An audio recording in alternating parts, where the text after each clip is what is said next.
Hello guys, this is Ankita Maheshwari. Welcome to all of you.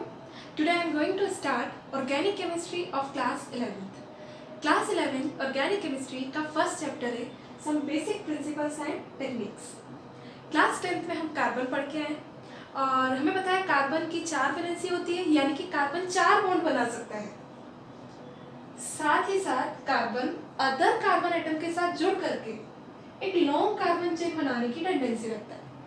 Carbon की इन्हीं properties की वजह से कार्बन के मिलियंस ऑफ कंपाउंड पॉसिबल है और उन कंपाउंड्स की स्टडी के लिए केमिस्ट्री की एक सेपरेट ब्रांच दी हुई है, उसे ही बोला जाता है ऑर्गेनिक केमिस्ट्री। तो देखो ये अकेले कार्बन में इतना पावर है कि इसने अपनी पूरी बुक बना रखी है, which is called organic chemistry. So let's start. Our first topic is general introduction.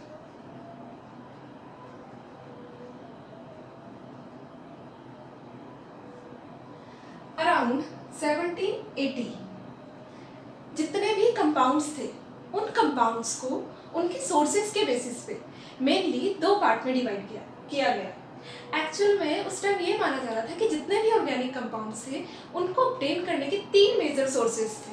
कौन कौन से थे वो सोर्सेज? प्लांट्स, एनिमल्स और मिनरल।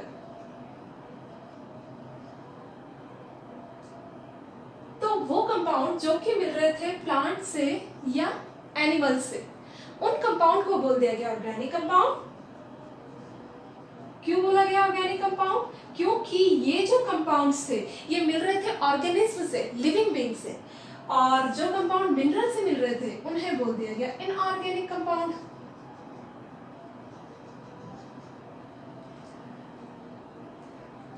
ऑर्गेनिक कंपाउंड जैसे protein, vitamin, fats, fuel, sugar, तो ये सब कंपाउंड हमें डायरेक्टली और इनडायरेक्टली मिल रहे थे किससे? प्लांट से या फिर एनिमल से। जबकि कुछ अदर कंपाउंड जैसे सॉल्ट्स, विट्रियोल, मार्बल, ये सब मिल रहे थे मिनरल से, तो इन्हें बोल दिया गया इनऑर्गेनिक कंपाउंड। तो जब कंपाउंड का डिफरेंशिएशन हो गया तो केमिस्ट्री का भी डिफरेंशिएशन हो गया। तो ऑर्गेनिक कंपाउंड की स्टडी केमिस्ट्री की जिस ब्रांच में की गई उसे ही बोला गया ऑर्गेनिक केमिस्ट्री। और branch of chemistry which deals with the study of inorganic compound is called inorganic chemistry। तो इस तरीके से ऑर्गेनिक केमिस्ट्री की एंट्री 1780 में ही हो चुकी थी। फिर आगे जैसे जैसे टाइम निकलता गया वैसे वैसे नई इन्वेंशन होते गए, नई थ्योरीज आती गई। उसमें हमारी जो फर्स्ट थ्योरी है वो है vital force theory. So let's start vital force theory.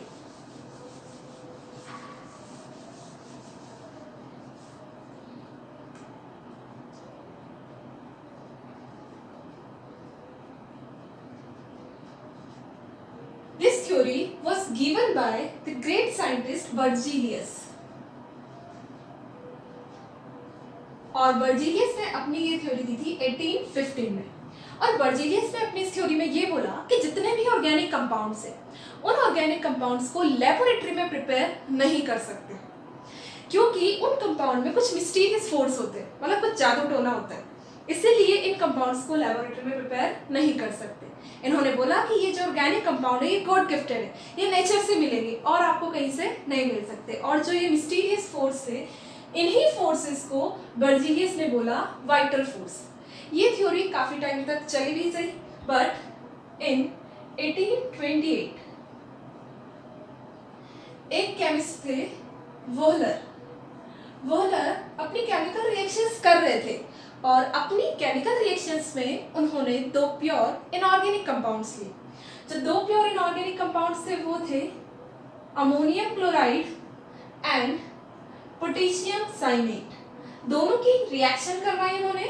Reaction was double decomposition और रिएक्शन से फॉर्मेशन हुआ अमोनियम साइनेट और साथ में बना KCl।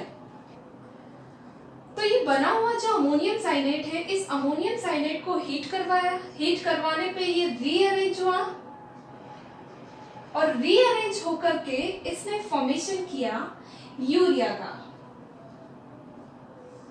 ये जो फॉर्मूला है वो है यूरिया का। तो अभी थोड़ी देर पहले हमने पढ़ी बर्जीलियस थ्योरी, बर्जीलियस की वाइटल फोर्स थ्योरी। और उन्होंने ये बोला था कि ऑर्गेनिक कंपाउंड्स को लेबोरेटरी में नहीं बनाया जा सकता है, जबकि यूरिया ये एक ऑर्गेनिक कंपाउंड है which is present in urine of man and other mammals, और इसका फॉर्मेशन हुआ लेबोरेटरी में। और जैसे ही इसका फॉर्मेशन हुआ लेबोरेटरी में तो जो वाइटल फोर्स थ्योरी थी पूरी तरीके से डिस्कार्ड हो चुकी थी, क्योंकि ऑर्गेनिक कंपाउंड्स का भी लेबोरेटरी में फॉर्मेशन हो सकता है। और जो फर्स्ट कंपाउंड था, फर्स्ट ऑर्गेनिक कंपाउंड था जो कि लेबोरेटरी में बना था, वो था यूरिया। ऑल्दो वोलर का बिल्कुल ही इंटेंशन नहीं था कि वो वाइटल फोर्स थ्योरी को गलत साबित करे, ये जो कंपाउंड बना था ये एक्सीडेंटली बना था, ठीक है। इसके बाद नंबर ऑफ ऑर्गेनिक कंपाउंड्स का लेबोरेटरी में फॉर्मेशन हुआ। इनमें से कुछ कंपाउंड जैसे एसिटिक एसिड का फॉर्मेशन किया कोल्बे ने, इसी तरीके से मिथेन का फॉर्मेशन किया बर्थेनोल ने। तो ये कुछ ऐसे कंपाउंड थे जिनका फॉर्मेशन लेबोरेटरी में हुआ बाय प्योर इनऑर्गेनिक कंपाउंड्स। तो जैसे ही ऑर्गेनिक कंपाउंड्स का भी लेबोरेटरी में फॉर्मेशन हो गया, ये भी लेबोरेटरी में सिंथेसाइज होने लगे, तो इनके जो टर्म हमने दी, इनको जो हमने टर्म दी थी कौन सी, ऑर्गेनिक, ये अपनी ओरिजिनल सिग्निफिकेंस खो रही थी। क्यों? क्योंकि हम क्या बोल रहे थे, ऑर्गेनिक मतलब क्या होता है? ऑर्गेनिक मतलब तो यही होता है ना कि जो हमें लिविंग बीइंग से मिले, जो हमें ऑर्गेनिज्म से मिले, नेचर से मिले, जबकि ये कंपाउंड तो लेबोरेटरी में भी सिंथेसाइज हो रहे थे। तो फिर ऑर्गेनिक केमिस्ट्री की एक नई डेफिनेशन दी गई। So next topic is modern definition of organic chemistry.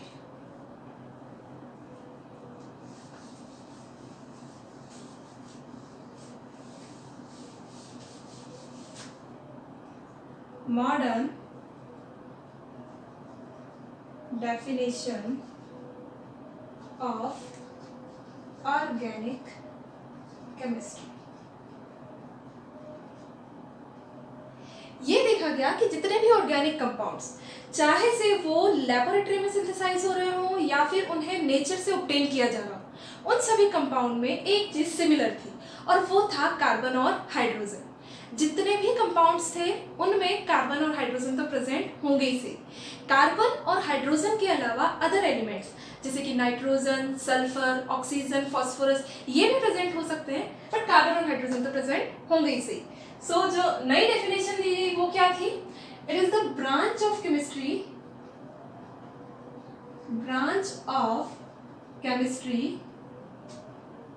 which dealt with the study of hydrocarbon and its derivatives। देखो हाइड्रोकार्बन नाम से पता लग रहा है, कंपाउंड्स जिसमें कि प्रेजेंट होंगे hydrogen and carbon, called hydrocarbon. और हाइड्रोकार्बन डेरिवेटिव क्या होंगे? जब हम हाइड्रोकार्बन में से हाइड्रोजन को रिप्लेस कर दें किसी भी अदर एटम्स या ग्रुप ऑफ एटम के थ्रू, तो बना हुआ जो कंपाउंड होगा वो होगा हाइड्रोकार्बन डेरिवेटिव। तो ऑर्गेनिक केमिस्ट्री वो केमिस्ट्री की वो ब्रांच है जिसमें कि हम हाइड्रोकार्बन और उसके डेरिवेटिव की स्टडी करेंगे। बट इसमें कुछ एक्सेप्शन है, जैसे carbon monoxide, carbon dioxide, metal carbonate, metal cyanide, इन सब की स्टडी हम करेंगे इनऑर्गेनिक केमिस्ट्री में। ऑल्दो इनमें कार्बन प्रेजेंट है पर इनकी स्टडी की जाती है इनऑर्गेनिक केमिस्ट्री में। इसका रीजन ये है कि इन कंपाउंड्स की जो प्रॉपर्टीज है वो ज्यादा रिजेम्बलेंस शो करती है इनऑर्गेनिक कंपाउंड्स के साथ, तो इनकी स्टडी वही इनऑर्गेनिक कंपाउंड के साथ की जाती है। तो इतने सारे कंपाउंड हो गए, ऑर्गेनिक कंपाउंड हो गए, तो इनऑर्गेनिक कंपाउंड को एक साथ तो पढ़ पाना बिल्कुल भी पॉसिबल नहीं है। तो इन कंपाउंड्स की स्टडी को इजियर बनाने के लिए, सिस्टमेटिक स्टडी करने के लिए दिया गया ऑर्गेनिक कंपाउंड्स का classification. So our next topic is classification of organic compounds.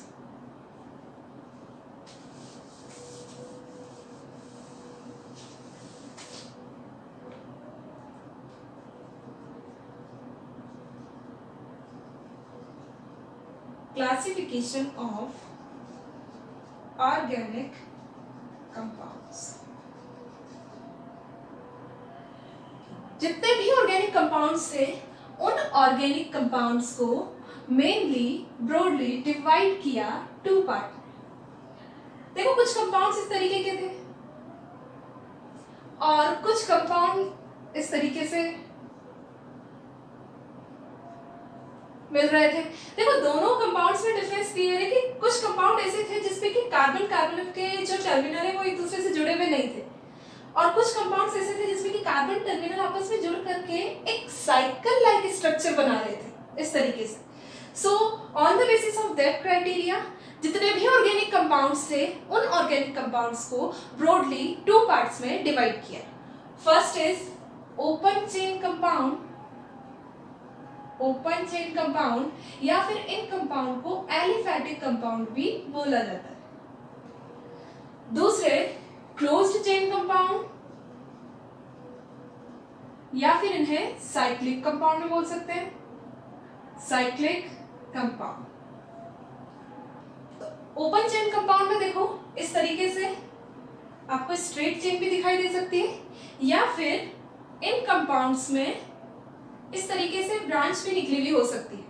तो इसे हम बोलेंगे स्ट्रेट ओपन चेन कंपाउंड और इसे हम बोलेंगे ब्रांच्ड ओपन चेन कंपाउंड। इसी तरीके से क्लोज चेन और साइक्लिक कंपाउंड को दो पार्ट में डिवाइड किया गया। देखो इसे हम कार्बन स्केलेटन के थ्रू एक्सप्लेन कर सकते हैं। हमारे पास कोई ये कंपाउंड है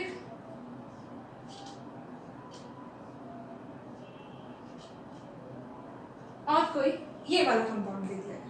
तो देखो दोनों कंपाउंड्स में आपको डिफरेंस क्लियर नजर आ रहा होगा कि दोनों में साइकिल, दोनों साइक्लिक कंपाउंड है, बट यहाँ पर जो साइकिल दिखाई दे रही है इस साइकिल में केवल और केवल कौन प्रेजेंट है? कार्बन। जबकि यहाँ पर जो साइकिल दिखाई दे रही है इसमें कार्बन तो प्रेजेंट है ही सही, कार्बन के साथ साथ अदर हेटेरोएटम यानी कि नाइट्रोजन भी प्रेजेंट है। सो इस बेसिस पे इन्हें दो पार्ट में डिवाइड किया गया। First is homocyclic compound and second is heterocyclic compound। homocyclic जिसमें कि जो क्लोज कंपाउंड है इसमें केवल और केवल प्रेजेंट होंगे कार्बन एटम, हेटेरोसाइक्लिक में कार्बन के साथ साथ अदर हेटेरोएटम जैसे कि नाइट्रोजन, ऑक्सीजन, सल्फर भी प्रेजेंट हो सकता है, तो उसे हम बोलेंगे हेटेरोसाइक्लिक कंपाउंड। होमोसाइक्लिक कंपाउंड को अगेन टू पार्ट्स में डिवाइड किया गया, एलिसाइक्लिक कंपाउंड और एरोमेटिक कंपाउंड।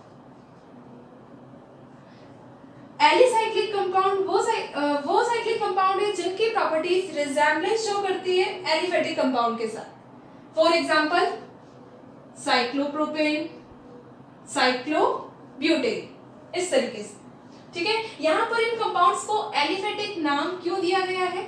एलिफेटिक जो टर्म है ये ग्रीक वर्ड है और एलिफेटिक जो टर्म है ये ग्रीक वर्ड एलिफेटस से लिया गया है और एलिफेटस का मीनिंग होता है फैट। स्टार्टिंग में ओपन चेन कंपाउंड्स जो थे वो मिले गए थे वेजिटेबल फैट या एनिमल फैट में, that's why open chain compound को एलिफेटिक कंपाउंड भी बोला जाता है। तो आ जाइए अगेन यहाँ पर aromatic compound. Aromatic homocyclic compound क्या होंगे? पहले ये देख लेते हैं कि इनको एरोमेटिक नाम क्यों दिया। एरोमेटिक जो टर्म है ये भी ग्रीक वर्ड एरोमा से डिराइव है। एरोमा का मतलब होता है fragrant smell, fragrant smell. Starting में जो कंपाउंड्स मिल रहे थे इन कंपाउंड की एक पर्टिकुलर फ्रेग्रेंट स्मेल थी, दैट्स व्हाई इन कंपाउंड को बोला गया एरोमेटिक कंपाउंड। एरोमेटिक कंपाउंड्स के कुछ सेट ऑफ रूल्स होते हैं, उन्हें हम देख लेते हैं कि क्या रूल्स होते हैं। So our next topic is characteristics of aromatic compound.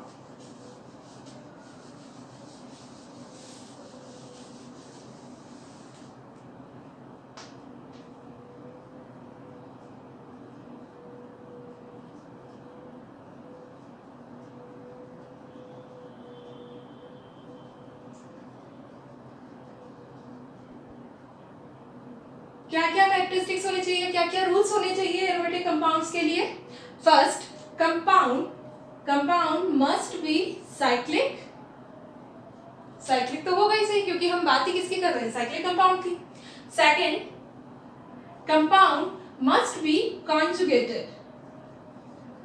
Conjugated conjugated term को हम और अच्छे से एक्सप्लेन करेंगे रेजोनेंस में। अभी तो मैं थोड़ा सा आइडिया दे देती हूँ कि साइक्लिक कंपाउंड में प्रेजेंट जो सारे के सारे एटम्स है वो पाई बॉन्ड में पार्टिसिपेशन उनका होना चाहिए, उसे हम बोलते हैं कॉन्जुगेशन। इसे और हम डिटेल में पढ़ेंगे रेजोनेंस वाले टॉपिक पे।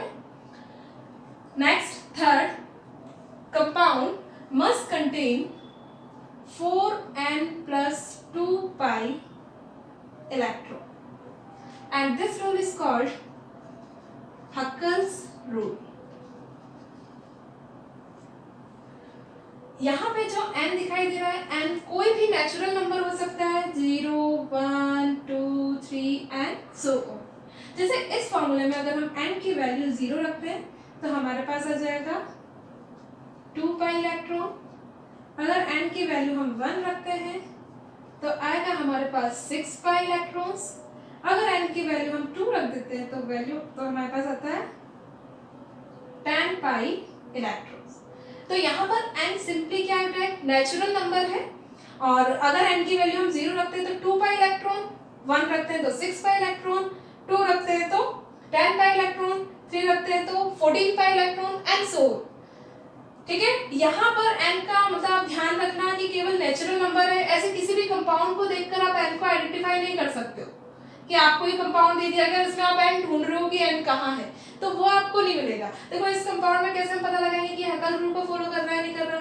सभी को पता है ये बेंजीन रिंग, बेंजीन रिंग में देखो आपको दिखाई दे रहे हैं कितने पाई इलेक्ट्रॉन। देखो पाई बॉन्ड देखो पहले तो 1 2 3 पाई बॉन्ड है।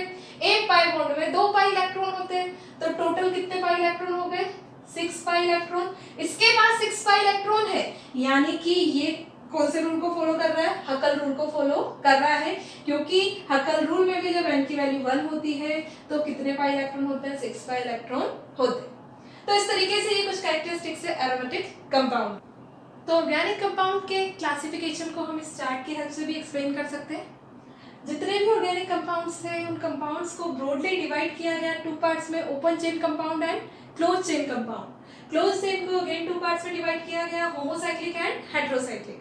हेटेरोसाइक्लिक मतलब साइक्लिक रिंग में जब कार्बन के अलावा अदर हेटेरोएटम भी प्रेजेंट हो, नाइट्रोजन, ऑक्सीजन, सल्फर कुछ भी हो सकता है।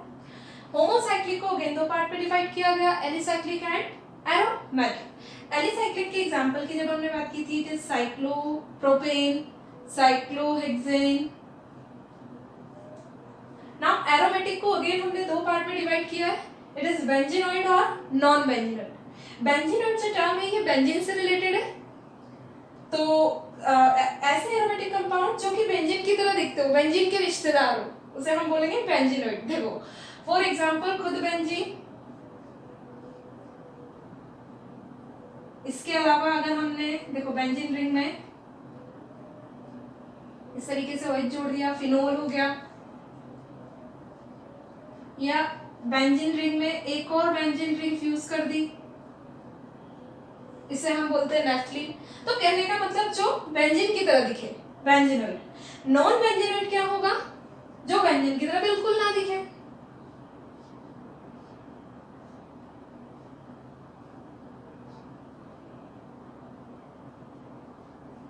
ठीक है, इसे बोलते हैं ट्रोपोन। ये एरोमेटिक कंपाउंड है और नॉन बेंजीनॉइड। नेक्स्ट, हेटेरोसाइक्लिक को अगेन 2 पार्ट्स में डिवाइड किया, एलिसाइक्लिक और एरोमेटिक। फॉर एग्जांपल देखो कोई ना कोई हेटेरोएटम प्रेजेंट है, इसे हम बोलते हैं ऑक्सीडेन।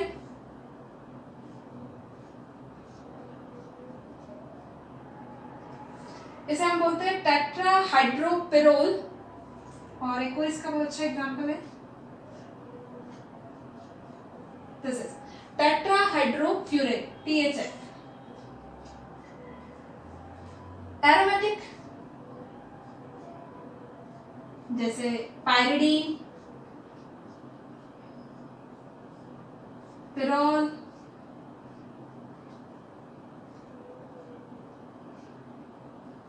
ठीक है। ये जो कंपाउंड्स है ये एरोमेटिक कैरेक्टर शो करते हैं, इसलिए ये एरोमेटिक हेटेरोसाइक्लिक कंपाउंड। देखो इसमें हेटेरोएटम प्रेजेंट है। तो इस तरीके से कंप्लीट हुआ ये classification. Thank you very much.